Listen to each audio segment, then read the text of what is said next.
What's going on, everybody? It's Cooper and James, and we are from the Back Pins. The PBR team series is in full force. But before we get into that, there's some sad news over the weekend. A PBR PRCA bull rider passed away over the weekend. Ouncy Mitchell, cousin of Ezekiel Mitchell. I didn't know Ouncy too well, know Zeke a little better, but I know those two are really close. So I would just like to say, let's keep our thoughts and prayers with the Mitchell family as they're going through a tough time. James, I know you feel the same, but sad deal really is. James, what's your take on it? Absolutely. I mean, I've never been around Zeke or Ouncy that I'm aware of, unless it was really, really early in either one of their careers before they made it on tour. But at such a young age, with such a promising career, he went to the PRCA, and I think at the time of his passing, he was second for Rookie of the Year. And if he would have been able to compete the rest of this month, he may or may not have made the national finals, but he was sitting 24th. So, I mean, the guy's talented, and bless everybody that's filling the void of his absence. And we'll just keep praying for him and the entire Mitchell family or anybody else that knew him and loved him. Yeah, that's a guy that's gone too soon. Condolences out to the entire family there. But let's move on to what we're going to get into today. We're going to talk about Cowboy Days. It's pretty good bull riding. I did get a chance to watch pretty much all of it, and the home team didn't disappoint. They might have not won first, but it's a pretty good weekend of bull riding, in my opinion. So we'll quit messing around. Let's get right into it. Let's grab them slides, boys, because we're coming at you from the back pins.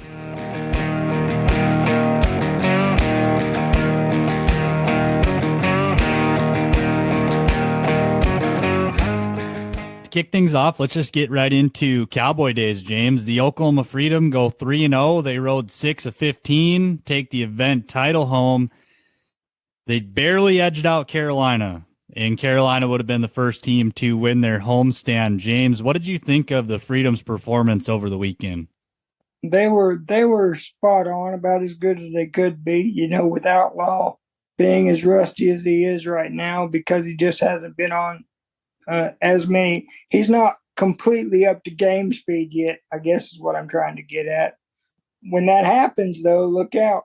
And the other day, he was 90 some points on Big Black, and I believe that was in Carolina. So, look out. The guy's going to get the rust knocked off, and the rest of the team looked good. They had one game where they only needed one score, and Briggs Matson stepped up, and I thought they should be using this kid more. That there's no better momentum than to win one right before you head home. So can they be the first team to win in their home playing field or arena, I guess I should say? Yeah, I'm glad you brought up Briggs Matson because he had a good weekend. There's no way around it. Briggs Matson's getting the job done right now. They do have a lot of momentum going into their homestand event, Freedom Fest, and we haven't seen it yet, but it's going to happen at some point. One of these home teams is going to win their home event. Why not be the first one if you're Oklahoma? I guarantee that's where their thought process is. Good to see the Freedom having a good weekend. The home team down in Winston-Salem, North Carolina, the Carolina Cowboys, had a really good weekend, actually, and they rode the most bulls out of anybody. But Sunday afternoon was the only reason they didn't win this event.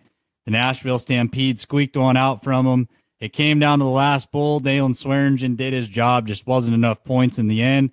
But the story of the Carolina Cowboys weekend, to me, Cooper Davis comes back, goes 3 for 3, and this is what I expected from this guy. The 2016 PBR world champion shows up, shows out, and now you're not just getting a veteran presence, a coaching presence from him.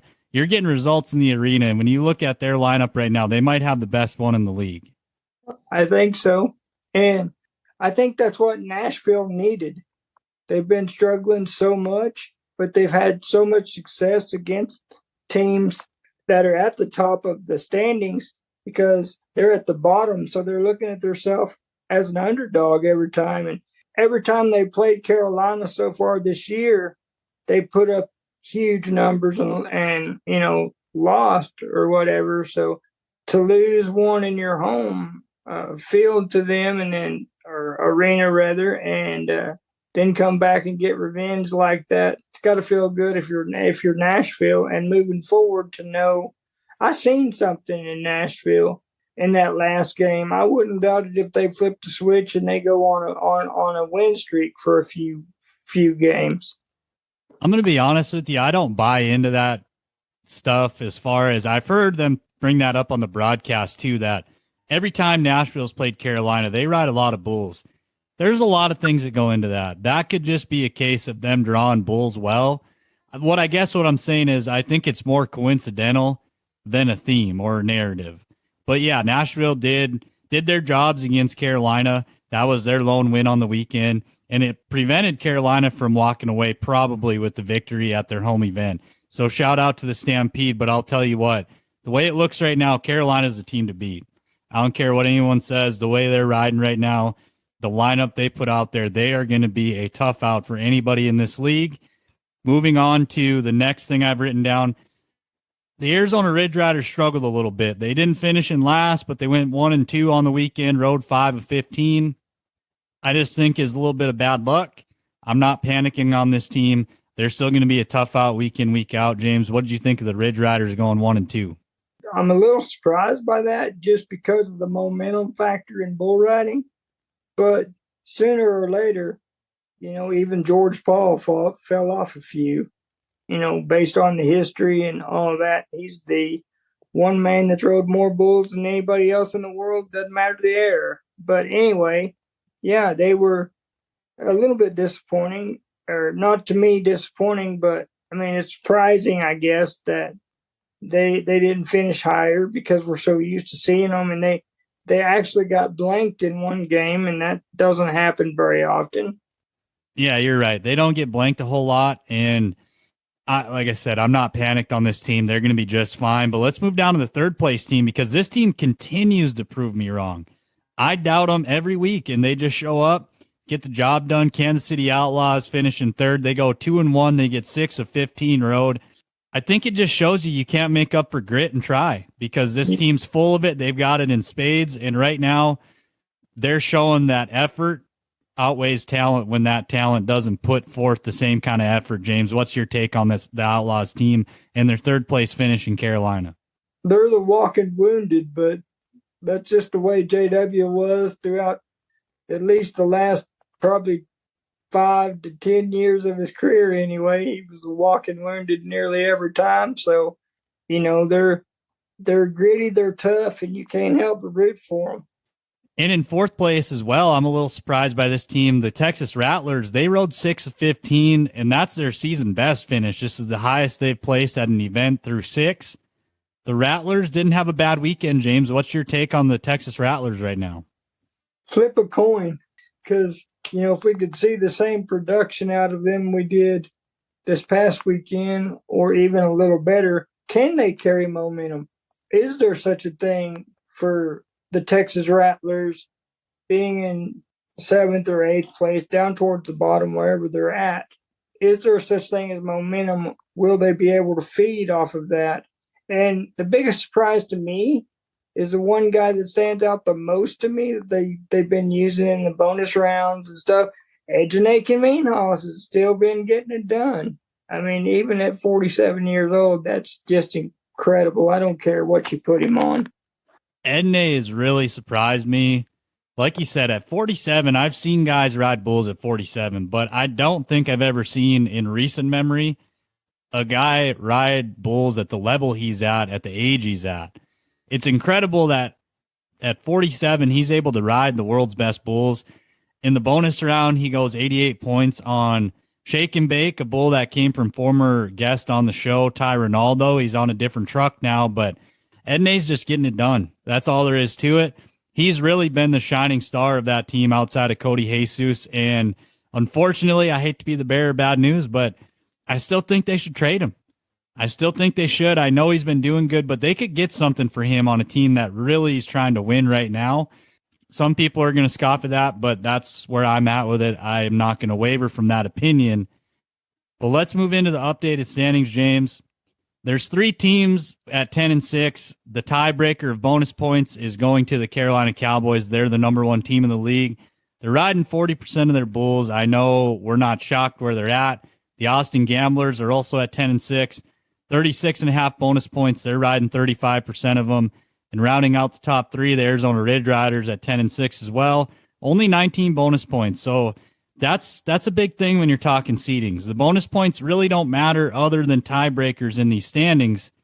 James, what would you like to see Arizona do to fix that in the bonus rounds? Because at 6 events, you've scored 19. That's not a real high percentage. You're only averaging roughly 3 bonus points per event. They still have the highest riding percentage in the league, but what would you like to see them do in bonus rounds to increase that performance, get more of those so they're not getting a lower seed come Vegas time? You know, if they're typically probably towards the top of the draft, so they're going to pick 1 or 2 or 3, usually probably no worse than 3rd most of the time. Now this weekend was a little different. They struggled a little bit this weekend, but being that high in the draft and having a guy like Luciano de Castro and Alison de Sosa and a bunch of those other type of guys like that, and knowing how important the bonus round is just for seeding, and now we're heading into week 7, you've got to do a much better job of matching your guys up, I think, coming in that high. Now, if you were at the bottom, you don't have a choice. You just take whatever's left.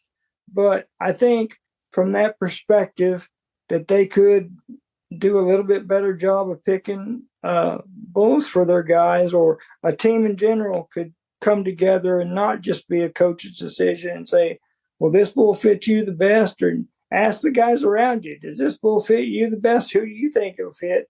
Try something different. Put somebody else on that you haven't before, because sometimes guys that don't get those opportunities, they shine when they do get those opportunities, like at Jacaminos, for instance. They don't use him very much during games. They use him primarily for the bonus round. They have used him in some games, don't get me wrong, but they kind of pick and choose where they use him, which brings up a question, Coop. In your mind, looking forward in the next season or season to come after that, can you see teams saying, all right, we got 5 riders that we can use on our rosters, and we got 7 that we can take with us every weekend. Whoever we put on the bonus round bull will not get on during the regular event, so they're more fresh. Can you see some teams doing that, sort of like the Rattlers seem to be doing a lot with Ejene? I know that probably has more to do with his age and just wear and tear, but what are your thoughts on that? I don't think you're going to get a guy who's basically exclusively a bonus round rider, but here's what I think is I think teams are thinking twice about putting their big guns out there. You know, you don't see Dalen getting on a ton of bonus bulls. JW Hart's a little different. He will throw them suckers out there and he'll say you're going to get on. But we saw it with Kaique in the bonus round on Sunday. Those bulls are supposedly the rankest bulls at the event. And me and you both know the ranker the bull, the more chance when stuff goes wrong, it goes really wrong. And I think a lot of it comes down, they're trying to save their top end guys because, like I said, you know, unless you're in a big group of a tie, like a 3 or 4 way tie, which does happen a lot at these events, there's usually a lot of teams sitting at 1-2 or 2-1. So those bonus rounds are going to determine where you finish. There's more money up for grabs the higher you finish, etc. But I think it comes down to keeping guys fresh and not wanting to get your big guns hurt. You know, Kaique took a pretty big shot. I haven't heard if he's going to be banged up, sored up, injured. You know, those are all different things. But when you look at the bull power they're throwing at him, I think I'd rather have my guy healthy for the regular events, the games, than that bonus round. That's just where I'm at with it. I don't think you're ever going to see an exclusive bonus round rider. They're always going to use them periodically in games, even if that's their main role on the team. That's where I'm at with it. And I tend to agree with you, Coop. I just wanted to have your feedback on that because, you know, it did look kind of dumb, you know, where, you know, if you're in a 3-way tie for first, of course you're going to put one of your main roster guys out there. But if you've already won the event, take one of your guys off the bench and that doesn't get much of an opportunity, and let your guys rest and let them go out there and show and prove that they deserve to even be on your second string or practice squad or whatever you want to call it. And we've definitely seen teams do that. No doubt about it. The Thunder have done that with Cal Miller in the past. JW is not afraid to do it if he thinks Dalton's a little banged up. But I do think you're onto something there. I think a lot of it just comes down to if they really need that ride or if it's not that crucial. I think that does play a big factor of who they're putting out there in the bonus rounds for sure. But let's just touch briefly a couple things I've noticed in the MVP standings right now. The Carolina Cowboys have two of the top three. They've got Dalen at number 2, and he has gained a lot of ground on Jose. He's only 12.5 points behind. So that race got tight real quick just from Jose sitting out an event or two. And Mason Taylor, he's in third. He's 214 points behind, but Mason Taylor's riding really well right now. Yeah, if I'm not mistaken, he went 4 for 4 this weekend. I could be mistaken, but I believe he did go 4 for 4. Yeah, let him roll. He's just going to keep climbing up them MVP standings if Allison and the guys behind him or the guys in front of him stub their toe in any way.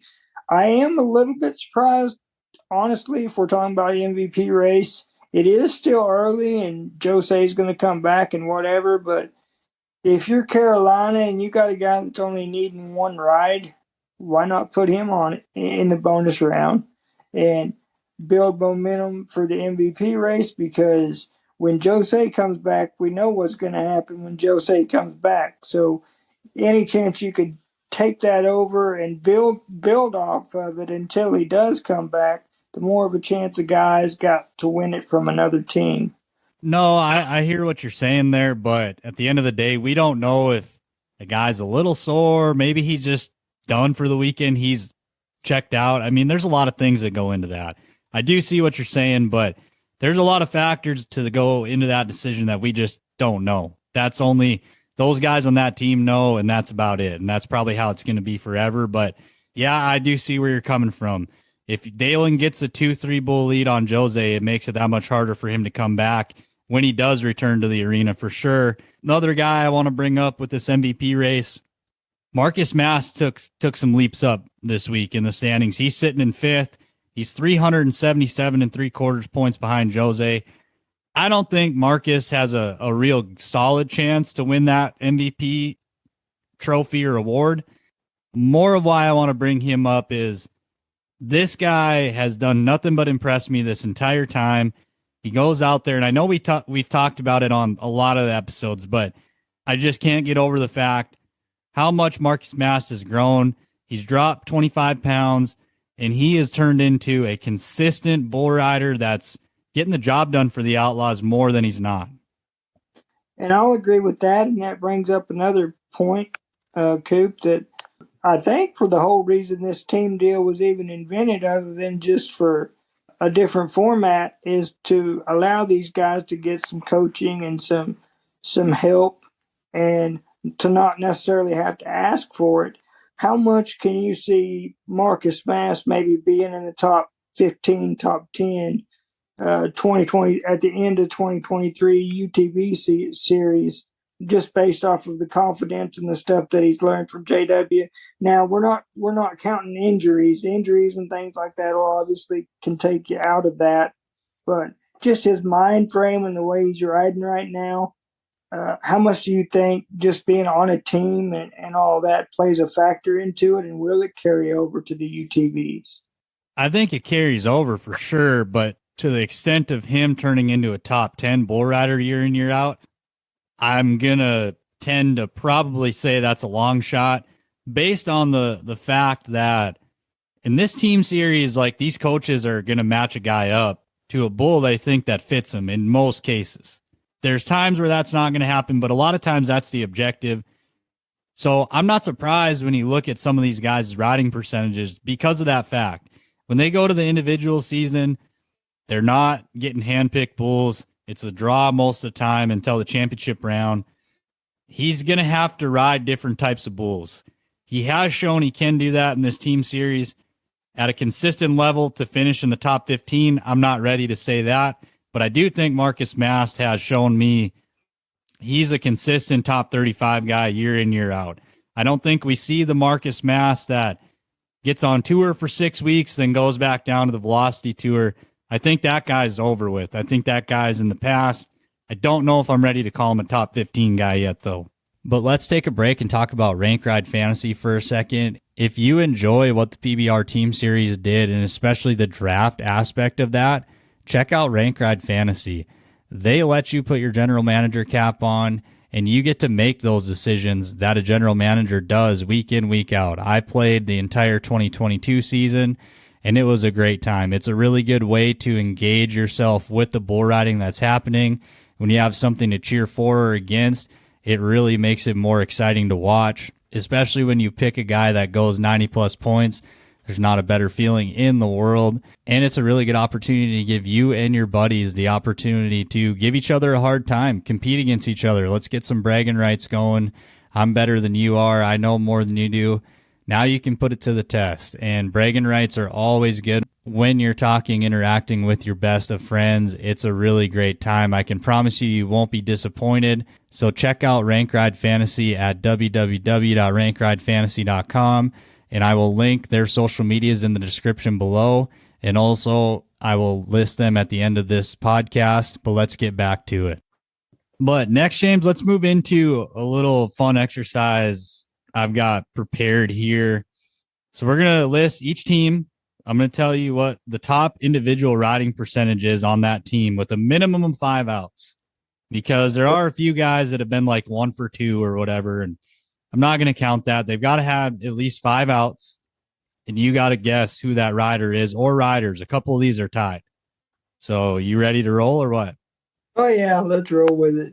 All right, first up, Carolina Cowboys. Their top rider's riding 66.67% of his bulls. Who is it? I want to say Dalen, but the way Mason's been riding lately, it wouldn't surprise me if it was Mason. That's correct.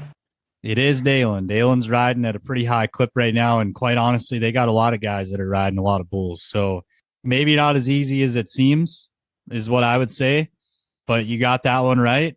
The Austin Gamblers at 70.6% of their bulls. James, I think this one's pretty easy. That's the easiest one. That's going to be the highest one in the league probably, and that's Jose Vitor Leme. That's correct. Arizona Ridge Riders at 60%. Alessandro Sosa. This one surprised me too. I thought for sure it was him or Luciano. Eduardo Aparecido's rode 6 of 10. Wow. Then why aren't they using more? I wouldn't have guessed that. Like, I know he's gotten bulls rode, but I didn't realize he was riding that many of them. He's always been fast, steady, real quiet like that and under the radar. And so I could see why they should say that now. Wow, I would have never guessed that. No offense to him or his family or anything. The Missouri Thunder. Now, this is 2 guys. There's 2 guys that are tied at 50%. Who are the 2 riders? I want to say Colton Fricklin's one of them, just because he's closed a lot of games out and ridden really well. And as far as the second one, I'm just going to throw a name out there because I really don't know who the second one is. But just a guy that's been getting it done pretty consistently. Not consistent enough. Cody Teal, definitely not at 50%. I honestly don't know outside of maybe Colton Fritzland, and I'm going to feel stupid after I hear the name, I'm sure. Well, actually, Colton Fritzland's not one of the 2. He's really only riding 29% of his bulls. Wow, that surprised me. I'm just going to be real. I thought the first 2 picks for the Thunder were really good, and Sellers and Fritzland, and quite honestly, neither one of them's really been what we thought they could be. The 2 guys that are riding 50% for the Missouri Thunder, Adriano Salgado and Andrew Alvidrez. Yeah, and that Andrew would have been my third guess. So moving on to the Oklahoma Freedom at 45.5%, James. Who do you think it is? Kobaba or Bassfinder? Incorrect again. It's the new hot young guy, Briggs Madsen. Yeah, and last week I just got through saying I don't know why they don't use him as much more. And now we could see why. Casey Roberts could have also been put into that category if you don't have the numbers in front of you. Pretty much anybody on that team, other than the exception of Outlaw, I mean, they've had quite a bit of production. So, yeah, that doesn't really surprise me, but it does because you expect so much of Eli Bassfinder and Derek Kobaba and those, their core three, basically. And from what I remember when I looked this up, the Freedom probably had the most parity. Like they had like 2 or 3 different guys that were really close, within 5 percentage points of each other. So you're not going to blame you for getting that one wrong. That's a tough one to call. Kansas City Outlaws though, James, 47%. Who's the rider? Marcus Mast. That's correct. Spot on. Marcus Mast has been their best guy so far. I'm not discounting Oliver or Dalton Castle, but you cannot argue with the results of Marcus Mast at this point in time. No, not at all. Moving on to the Texas Rattlers, and this one is a little bit tricky in my opinion too, but their top rider's riding 43.75% of his bulls. Who is it, James? I want to say either Edney or Cody Jesus. So I hate to be this guy, but I'm going to need one answer. It's one guy. Okay. I'm going with Edney. It actually is Cody Jesus. Is it? Yeah. It just, I guess Edney stands out even more just because of his age. And like when he makes the whistle, honestly, bulls at that level, a guy of his age shouldn't be able to even be competitive on him. So it blows my mind every time he makes the whistle, and I'm surprised every time he makes the whistle, and I'm happy as a clam every time he makes the whistle. So he just stands out more to me than anybody else on that team just because of his age and the way he's performing throughout the season. So I guess that's why that was the first thought that popped into my head. And the last team, the Nashville Stampede, James, I'll give you a little bit of a hint. Both these guys only have 6 outs, but they've ridden 50% of them. Who are the 2 riders? Ooh. 6 out and 50%. 2 riders that have 50%, and they're still at the bottom of the list. It ain't Kaiki, and it ain't one of those guys that we would expect. Ryan Dirt Eater hadn't been getting on enough. I don't feel like to be in that conversation, or getting by enough, I should say. Adriano Salgado, Baby T, as Justin McBride would affectionately call him.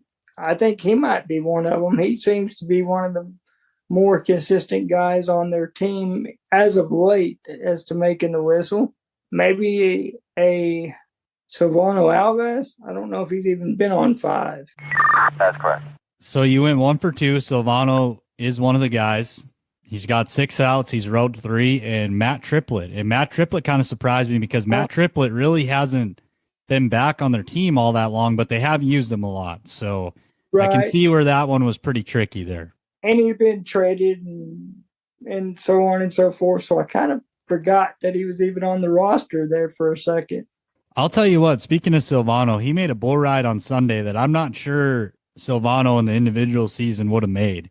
That bull came around into his mitt, but that whole time, and you could hear McBride saying it, that bull 2 times stopped and acted like he was going to go back the other way. He didn't end up doing it till the very end, but I don't know if Silvano gets that one rode in the individual season. I think Silvano has really benefited from this team format. I really think he has too, but also you and me, for the most part, don't really pay attention to the Challenger Series standings and stuff. But if you look at that, he's not dominating by no means, but he's a lot higher than he has been in years past as far as towards the top of that kind of thing and towards the top of the King of the North. Maybe this is what he needs to rejuvenate himself, be asked to join a team, and maybe that'll relight the fire in him, and maybe we'll see a whole new Silvano in the near future. Coop, you're the man when it comes, that I know anyway, when it comes to the arena. Now, you've watched it on TV, you've seen the arena, because they've talked about it on TV, and I've noticed it a little bit, but is there one wall closer than the other ones? Because it seems like they were saying, if I'm this team, I want to be on this other team side, because this bull that usually goes to the left, he's going to go to the right because he's too close to the wall or whatever have you. is that pretty accurate, or is that? I mean, I haven't seen the arena in person. It just looks like certain areas of the arena, whether you get put on one side or the other, that makes a difference. I'll let you elaborate on that. Yeah, oh yeah, it makes a difference. And I've heard some things from some bull guys that I'm not going to mention here that haven't been overly positive about it. And when you see it, if you're standing in the arena in person, the biggest thing when you got to look at a regular UTB event, there's 3 buck and shoots on each side. And the PBR like never bucks out of the very front chute closest to the arena panels, right? It's always the first 2 holes. So the reason they do that is to give them bulls all the space they need. That bull's not restricted. If he wants to do something, he can. And this is what they're talking about. So the way the chutes are sitting, they're nose to nose. So generally on the one side of the arena is all going to be right-hand delivery. So the gate's going to open a certain way. Well, now it's backwards. There's less room for him to operate, and I know I've seen it. Even without knowing a bull's pattern necessarily, I just saw it yesterday when I watched the performance from Sunday. You can tell there's bulls that will get too close to the chutes or the fence, and they react, and they don't know what to do. So, yeah, it does make a difference, and it's the way it's built. It's the way how there's a left-hand delivery on a different side of the arena than it normally would be, and being tighter and all that. And I'm going to be honest with you, from a bullfighter's perspective, I don't think I would like it that much. There's a big corner in that arena. It's not rounded very well. It's usually comes to a pretty solid corner in the middle or right on the side there where they come in and out of the arena. And I'm not a bullfighter. I'm not going to tell anybody I am, but I can tell you, you get log jammed up in one of them corners. You don't got a lot of options. Nope. Yeah, I noticed that too, Coop, and I just wanted to get your thoughts on it since you've helped set up at least one of these team series deals. You got any closing thoughts before we get out of here? Sure. Just thank everybody for listening and all your support. And if you don't learn a single thing from me, learn this, that every day is a gift from God, and what you do with it, quite simply and honestly, that's your gift back to him. God bless. Coop, the floor is yours, buddy. Back at you, James. And like James said, thanks for listening. We appreciate it a bunch. And if you're looking for a little bit different stuff, go over to our YouTube. We've got our full podcast episodes there, as well as some other videos that we like to do. And don't be afraid to check out Rank Ride Fantasy either. They've got some new exciting stuff coming along that I think will be really cool for all you guys. If you enjoy watching the PBR every week, you're definitely going to want to check them out. We'll link their social media and ours in the episode description below. But I think that's about it. So I'm excited to watch Freedom Fest, see what happens. And I know, James, you are as well. But until next time, you guys have a great one. Come back and visit us again from the back pins.